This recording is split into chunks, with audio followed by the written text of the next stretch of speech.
Oke, pagi hari ini kita mempelajari tentang data makroekonomi. Buku referensi yang saya ambil dari Macro and Gregory Makin edisi 2 terbitan Salemba 4 ada di perpustakaan warna merah. Saya nggak tahu masih ada apa enggak ya. Karena pengantar ekonomi makro juga dipakai oleh 2A. Nah, pada buku ini kenapa sih kita penting mempelajari pengantar ekonomi makro mengenai data ekonomi makro sendiri?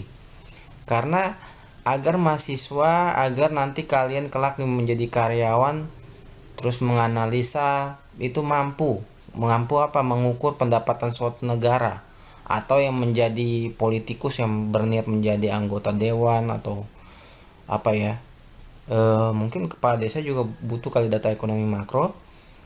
Tujuannya apa? Supaya mampu nanti berbicara. Kalau misalnya ditanya begini, banyak rakyat yang menderita, rakyat rakyat miskin yang menderita. Ukuran rakyat miskin kalian tahu gak kira-kira di mana? Atau teman-teman bilang di menonton tayangan televisi pada saat mau kampanye, oh, eh, di Indonesia angka tingkat kemiskinan rakyat itu semakin banyak. Saya mewakili suara rakyat tersebut. Nah, teman-teman tahu gak ukuran untuk suatu masyarakat atau suatu rakyat itu dikatakan dalam ekonomi berada di kemiskinan? Ada yang tahu, teman-teman? Dari pendapatannya ya Kak. Iya, pendapatannya kira-kira berapa yang diterima?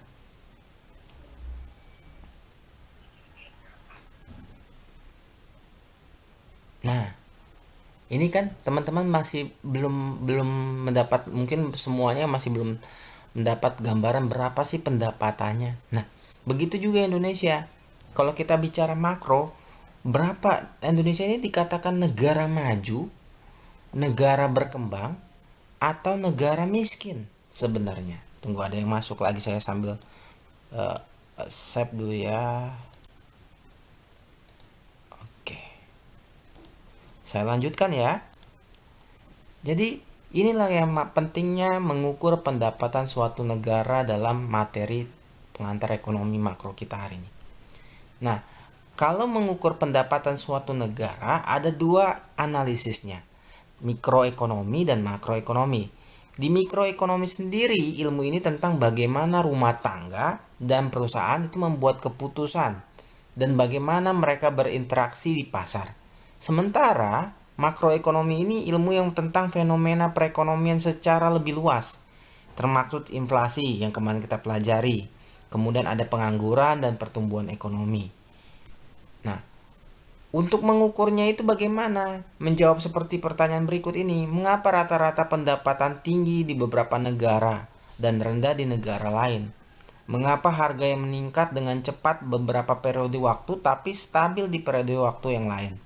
Kemudian ada pertanyaan berikutnya, mengapa produksi dan pekerja meningkat beberapa tahun dan menyusut di waktu yang lain? Ini yang harus dijawab dari pertanyaan dalam mengukur pendapatan suatu negara. Nah, pendapatan dan pengeluaran ekonomi juga menentukan apakah suatu ekonomi sedang dalam keadaan baik atau buruk. Adalah alami untuk melihat total pendapatan yang didapat oleh setiap orang dalam ekonomi tersebut.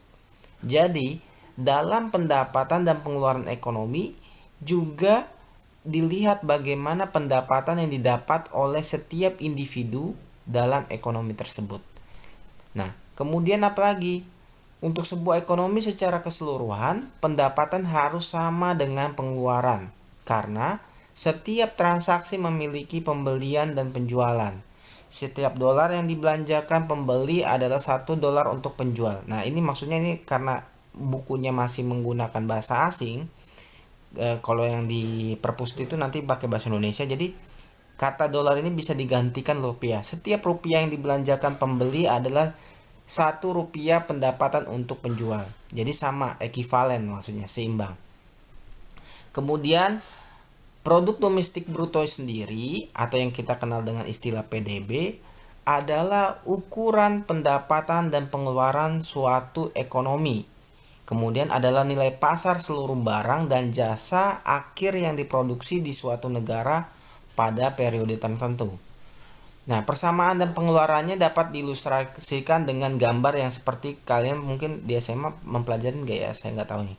Seperti nih, gambarnya ini adalah ada di sisi kiri ini adalah gambaran mengenai tunggu saya sambil firms ini adalah perusahaan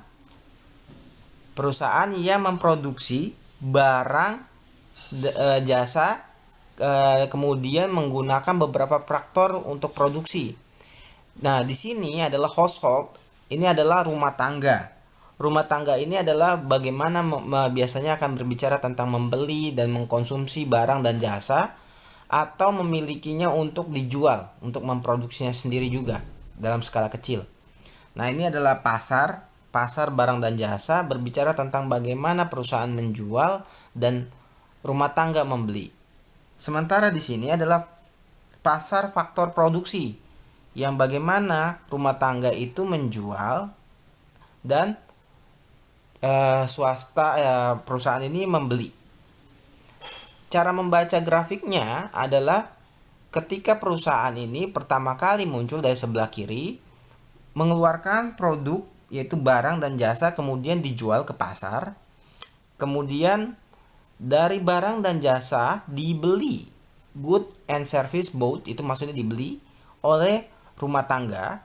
Kemudian rumah tangga ini juga menawarkan labor, land, and capital, yaitu tenaga kerja, lahan, dan modal untuk kembali melakukan proses yang namanya faktor-faktor produksi.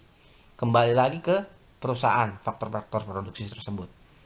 Nah, keuntungan dari hasil penjualan barang dan jasa yang dijual perusahaan kemudian didapatkan namanya keuntungan atau yang di sini revenue yang dikenal dengan istilah PDB.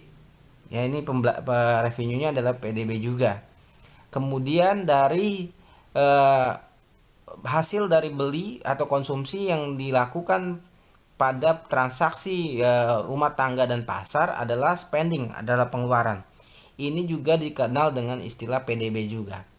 Nah, kemudian juga ada perusahaan itu mengeluarkan biaya upah, biaya sewa, dan keuntungan. Keuntungan dari apa? Dari pasar faktor produksinya. Nah, di sini juga ada income yang sebagai keuntungan atas pembelian dan konsumsi dari rumah tangga. Inilah alur dari yang dinamakan PDB, produk domestik bruto, diagram arus lingkaran. Ini yang harus teman-teman pahami dulu. Kemudian kalau kita bicara tentang PDB di buku ini juga di halaman 6 tepatnya, dia berbicara adalah nilai pasar seluruh barang dan jasa akhir yang diproduksi di suatu negara pada periode tertentu. PDB itu berbicara nilai pasar, artinya adalah ada keluaran barang yang dikenal dengan output, dinilai pada harga pasar. Nah, dari semua itu hanya merekam barang akhir, bukan barang intermediate. Maksudnya barang akhir itu apa ya? Bukan barang antara atau nilainya hanya dihitung sekali. Ya, itu maksudnya. Kemudian barang dan jasa mencakup barang yang berwujud, makanan, pakaian, mobil, maupun jasa yang tidak berwujud. Ya, seperti apa kalau jasa tidak berwujud? Seperti kalian pangkas rambut, membersihkan rumah, atau kunjungan dokter. Ini yang seperti jasa tidak berwujud.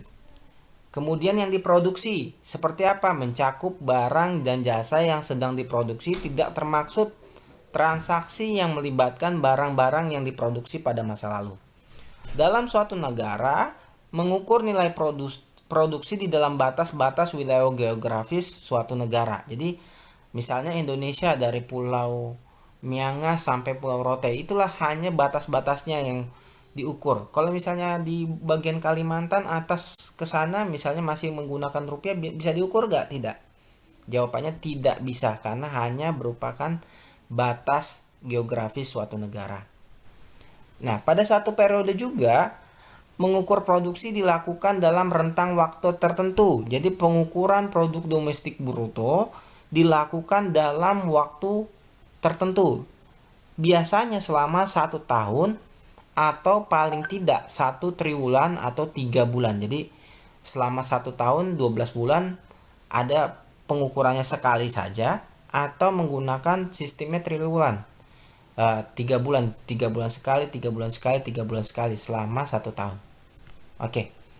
Kemudian komponen-komponen PDB, produk domestik bruto, yang tidak dihitung adalah mengeluarkan hampir semua item yang diproduksi dan dikonsumsi di rumah dan yang tidak pernah masuk pasar. Kemudian ada PDB juga mengeluarkan barang yang diproduksi dan dijual secara ilegal seperti obat-obatan terlarang, mungkin senjata dan sebagainya. Ini tidak dihitung dalam produk domestik bruto. Ini termaksud daftar negatif investasi atau DNI kalau nanti kalian lebih lanjut belajar tentang di istilah di perdagangan. Ya. Nah, ini komponen PDB sendiri. Teman-teman harus tahu komponen PDB. PDB sendiri kalau dalam rumusan matematiknya akan diukur disimbolkan dengan namanya Y atau Y. Y ini adalah hitungannya adalah sama dengan dari konsumsi atau C ditambah investasi I tambah government expenditure atau belanja pemerintah G tambah NX atau ekspor neto. Jadi rumusannya adalah PDB sama dengan consumption plus investasi investment plus government expenditure dan NX. Ini adalah komponen dalam mengukur PDB. Jadi bisa gak kalau misalnya pemerintah tidak ada investasinya mengukur produk domestik bruto? Jawabannya tidak bisa. Atau misalnya konsumsinya saja yang diandalkan belanja pemerintahnya tidak ada. Tidak bisa. Nah, konsumsi ini bisa berupa apa? Tadi yang dibilang ada pembelian dari rumah tangga, barang dan jasa yang dikonsumsi. Bisa juga dilakukan oleh perusahaan. Investasi yang kemarin kita pelajari. Belanja pemerintah berupa apa? Berupa misalnya gaji pegawai negeri, pontus pembangunan, dan sebagainya. Ekspor neto yang pemerintah melakukan ekspor barang ke luar negeri, mengirimkan barang atau menjual barang ke luar negeri. Ini rumusan yang harus selalu diingat oleh teman-teman yang dalam prodi bisnis dan manajemen. Kalau ditanya rumusan dalam menghitung komponen PDB apa? Ya jawabannya Y sama dengan consumption plus investment plus government expenditure plus NX, atau kalau bahasa Indonesianya Y sama dengan konsumsi sama dengan ditambah investasi tambah belanja pemerintah ditambah ekspor neto atau NX. Nah, penjelasannya seperti ini yang tadi saya bilang. Pembelanjaan barang jasa oleh rumah tangga itu disebut consumption, kecuali dengan pengecualian pembelian rumah baru. Investasi yang kemarin kita pelajari adalah untuk peralatan modal, persediaan bangunan, struktur pemaksud belanja rumah tangga dan untuk rumah baru. Kemudian untuk belanja pemerintah atau government expenditure adalah pembelanjaan untuk barang dan jasa yang dilakukan pemerintah. Tidak termaksud pembayaran transfer karena tidak ditukar dengan barang jasa diproduksi saat itu. Terakhir adalah ekspor neto, ekspor dikurang impor. Jadi menghitung untuk ekspor neto adalah ekspor bersih, ya. Jadi ekspornya dikurang impor. Berapa kita mengekspor keluar totalnya, kemudian dikurang berapa kita mengimpor barang, itu dikurangin. Nah, kalau dalam tabel dan komponen PDB, teman-teman bisa melihat seperti ini. Ini juga kalau di buku yang saya tadi bilang, di bukunya Gregory McCune, itu ada di halaman 13. Teman-teman bisa lihat bagaimana gross domestic bruto yang dilihat dari angka Y-nya, kemudian konsumsinya, investmentnya, dan sampai nanti adalah net ekspornya berapa. Ini contohnya ya. Ini data yang dari luar. Kalau data Indonesia bagaimana? Nah, ini di Indonesia. Kalau di Indonesia yang saya ambil tahun 2019 versinya PDB menurut Sri Mulyani, konsumsi kita berada 5,1 sampai 5,2, kemudian investasi kita 7,5 sampai 8,3, ekspor kita 6 sampai 7%, sekitar segitu, impor kita 6,3 sampai 7,6. Nah, belanja pemerintah 2,8 sampai 3,7. Nah, kenapa ada ekspor dan impor? Ini kan tadi dibilang net ekspor ya. Jadi antara ini nanti jumlahnya dikurangin. Jadi berapa netnya yang ada di sebagai komponen rumusan PDB. Kira-kira kalau kita ambil 6% saja ekspor dan impor kita, Indonesia mengalami berarti defisit atau sebesar 3% ya untuk net ekspornya. Nanti rumusannya bagaimana nih? Dia ditambahin aja nanti seperti yang ini. Jadi konsumsi kita tadi misalnya menurut Sri Mulyani adalah 5,1. Investasinya ditambah 7,5. Terus government expenditure-nya ditambah 2,8. Terus ekspornya tambah minus 3%. Nah, nanti hasilnya berapa PDB kita? Itu akan dapat seperti itu. Data ini teman-teman bisa dapat dari mana?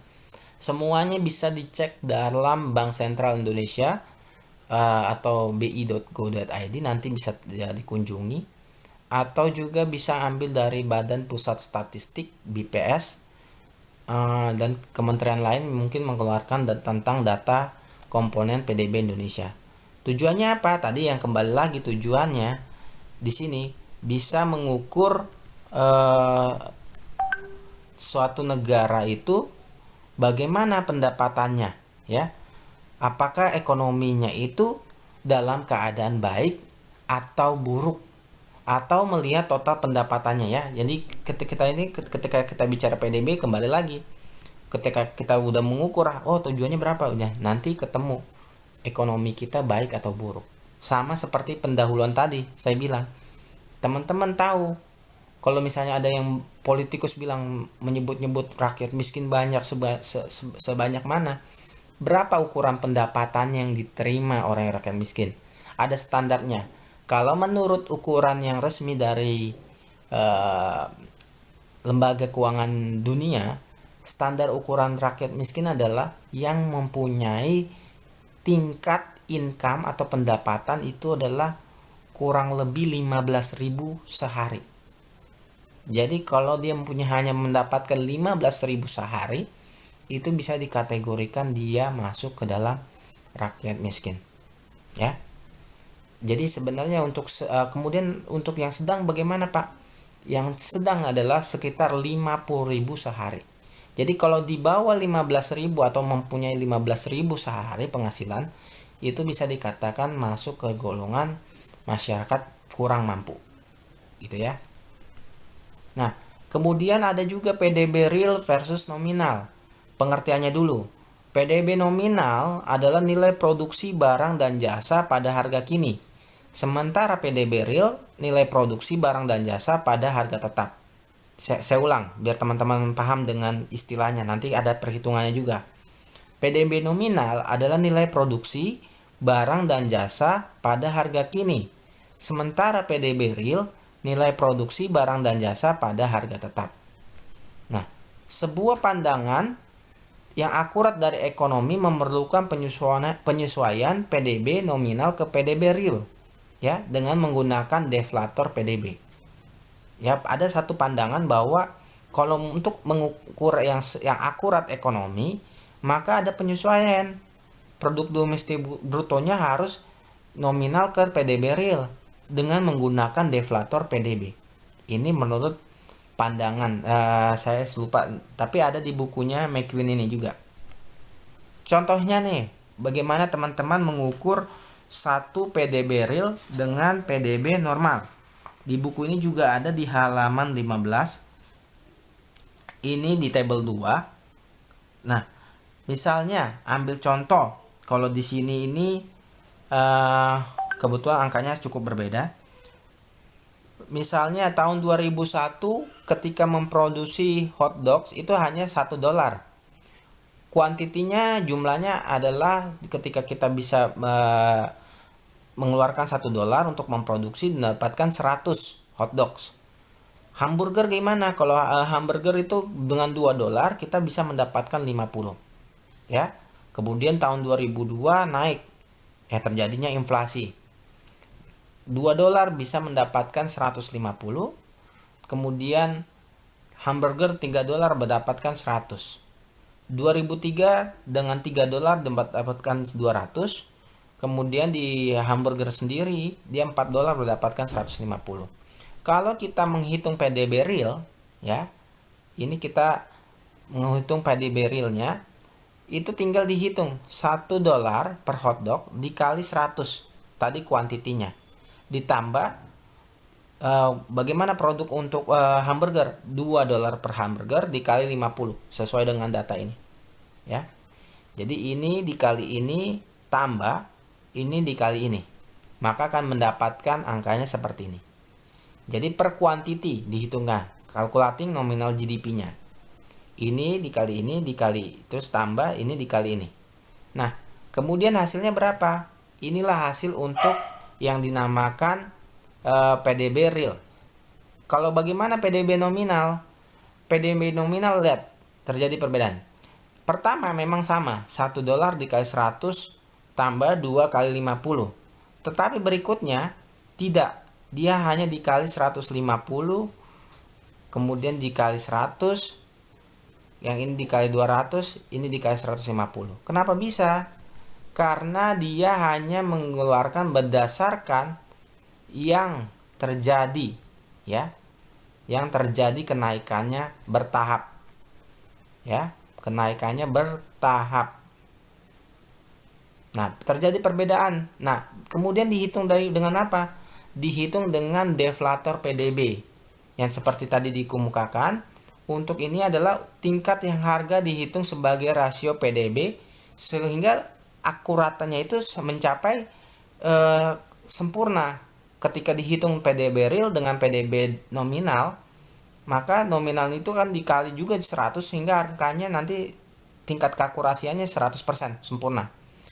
Kemudian ini juga deflator PDB juga berfungsi memberikan kepada kita kenaikan PDB nominal yang disebabkan oleh kenaikan harga daripada kenaikan dalam jumlah yang diproduksi. Rumusannya seperti apa? GDP deflator rumusannya adalah nominal GDP dibagi real GDP kali 100. Jadi bagaimana? Misalnya tadi kalau kita lihat nominal GDP-nya adalah 200 untuk tahun ini, misalnya tahun 2001. Terus kemudian untuk tahun 2001 juga ini nominalnya 200, kemudian realnya yang di sini mana ya? Ini realnya juga 200. Nah, kemudian kalau misalnya realnya 2002 mengalami kenaikan 350, sementara nominalnya adalah 600. Nah, ini tinggal dibagi saja. Tadi rumusannya adalah nominal GDP dibagi real GDP. Artinya kalau nominalnya 600 dibagi 350 dikali 100, berapa GDP deflatornya yang disebut? Inilah yang namanya PDB yang aslinya, yang lebih akurat seperti itu. Nanti seperti ini, nominal GDP tahun berapa dibagi GDP tahun berapa dikali 100%. Nah, ini contoh yang lain. Misalnya tadi yang saya kemukakan, 650 dibagi 350 kali 100 sama dengan 171. Jadi inilah yang dikatakan deflator dari PDB yang dibilang akurat untuk mengukur bagaimana pertumbuhan domestik bruto di suatu negara.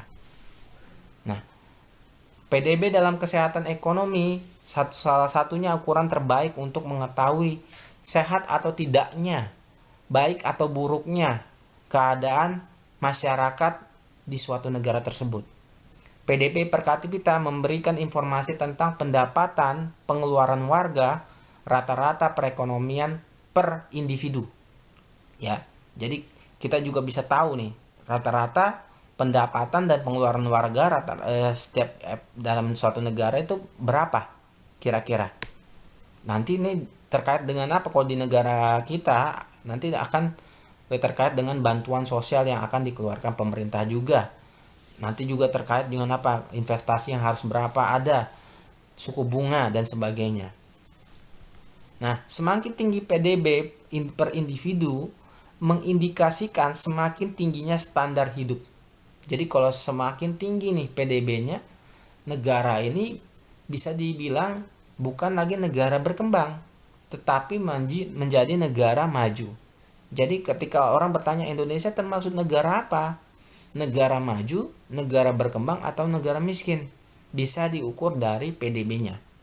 Namun, perlu diingat, produk domestik bruto atau PDB bukan ukuran sempurna bagi kebahagiaan atau kualitas hidup. Ya, bisa saja negara itu negara maju, seperti katakanlah Jepang. Tetapi kebahagiaan atau kualitas hidupnya bukan menjadi ukuran sempurna. Jadi tidak bisa diukur tingkat kebahagiaan atau kualitas hidupnya di sana. Siapa tahu mereka harus bekerja siang malam, tidur cuma 2 jam. Nah itu dari PDB sendiri.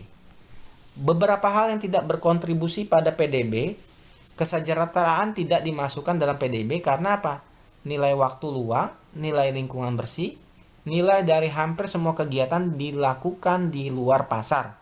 Seperti nilai waktu orang tua dihabiskan untuk anak-anaknya, mereka, dan nilai untuk pekerja sosial. Nah, ini ada berliterasi sumber data dari buku ini juga. Bagaimana tingkat PDB di Indonesia? Ini tahun 99,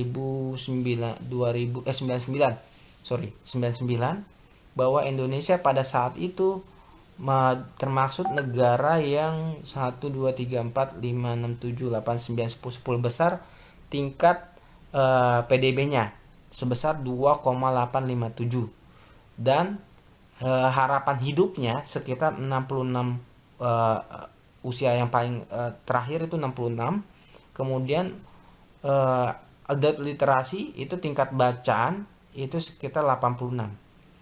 Nah, lebih baik daripada negara di bawah Indonesia seperti India, Pakistan, Bangladesh, dan Nigeria.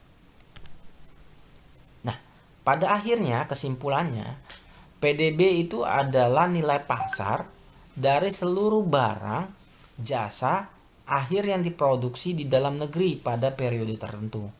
PDB sendiri terdiri atas 4 komponen seperti yang tadi di awal.